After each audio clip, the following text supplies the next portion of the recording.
আসসালামু আলাইকুম। সংস্কৃতি বিষয়ক মন্ত্রণালয়, আর্কাইভস ও গ্রন্থাগার অধিদপ্তরের নিয়োগ বিজ্ঞপ্তি ২০২৫। এটি সম্পূর্ণ রাজস্বভুক্ত স্থায়ী ও অস্থায়ী চাকরি। পদগুলো নিয়ে আলোচনা করব। ১ নম্বর পদ হচ্ছে জুনিয়র টেকনিক্যাল অ্যাসিস্ট্যান্ট লাইব্রেরি। তারপর হচ্ছে ২ নম্বরে হচ্ছে পাঠক কক্ষ সহকারী।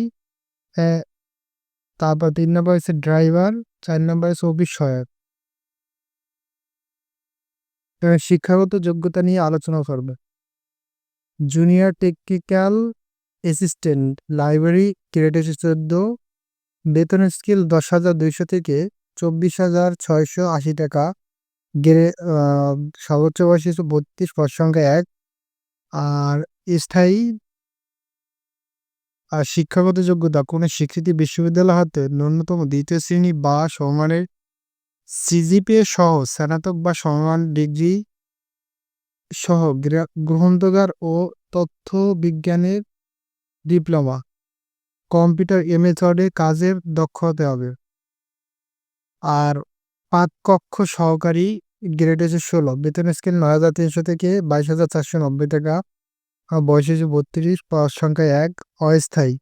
আর শিক্ষাগত যোগ্যতা কোনো স্বীকৃতি বোর্ড হতে উচ্চ মাধ্যমিক সার্টিফিকেট, এইচএসসি বা সমমান পরীক্ষায় উত্তীর্ণ। আর কম্পিউটার ওয়ার্ডের কাজের দক্ষতা থাকতে হবে।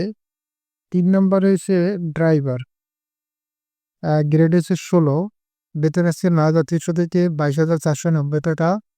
আর বয়স হচ্ছে সর্বোচ্চ বয়স ৩২, পদ সংখ্যা ১, এটি স্থায়ী। আর শিক্ষাগত যোগ্যতা কোনো স্বীকৃতি বোর্ড হতে জুনিয়র স্কুল সার্টিফিকেট বা সমান পরীক্ষায় উত্তোলন, মানে এসএসসি 8 পাস লাগবে। তারপরে যে হয়েছে ড্রাইভিং লাইসেন্স থাকতে হবে, মানে হালকা গাড়ি চালানোর বৈধ ড্রাইভিং লাইসেন্স থাকতে হবে। আর অভিজ্ঞতা সম্পন্ন ব্যক্তিদের অগ্রাধিকার দেওয়া হবে। অফিস সহায়ক ২০তম গ্রেড। আর বেতন স্কেল ৮,২৫০ থেকে ২০,০১০ টাকা। আর পদ সংখ্যা ১, এটি স্থায়ী। আর শিক্ষাগত যোগ্যতা কোনো স্বীকৃতি বোর্ড হতে মাধ্যমিক স্কুল সার্টিফিকেট বা সমমান পরীক্ষায় উত্তোলন। আর বয়স গ্রহণযোগ্য হবে ১/৫/২০২৫, ১৮ থেকে ৩২ বছর বয়স গ্রহণ হবে। আর অনলাইনের মাধ্যমে আবেদন করতে হবে। আর আবেদনের শেষ তারিখ, আবেদন শুরু হবে ৭ই মে ২০২৫ সকাল ১০টায়। আর আবেদন শেষ হবে ২৭শে মে ২০২৫ বিকাল ৫টায়। এটি অনলাইনের মাধ্যমে আবেদন করতে হবে। আবেদনে ভুল ত্রুটি আপনারা দেখে তারপর আবেদন করবেন।